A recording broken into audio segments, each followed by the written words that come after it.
Kalumad. Ay, ang kuan history of bago ko nasulod sa Kalumad sa Di pa gawas ka pa. Wala. Siyempre, di ba, musulod man ka dapat nakasagawas. Musulod din atik na. Ano po kasagawas sa una is, ang isa ka membro sa Kalumad sa una nga guitarist is, nganlan to si Kano, si Kedong Yor. Moto ang, ay mo ang acoustic na yun lang, acoustic guitar sa banda nga Kalumad. Nga, taga magpit man to siya. Since birthday niya is wala siya kauban nga mag-jamming good. Niya naman po ko'y ang aya pong amigo nga lalaki is amigo me niya. Gidala ko dito sa iyaha.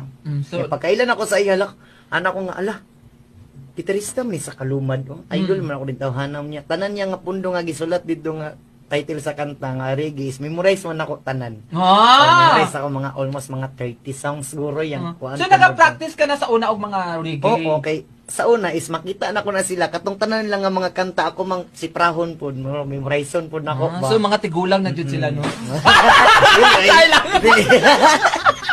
Dili. Okay, sige go. And then mo to pag ako anta siya jamming ta ako sige okay ra.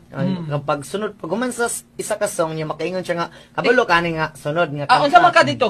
Nag-gitar ka o ikaw nagkanta? Siya ang gagitara niya gakanta lang ko. Okay.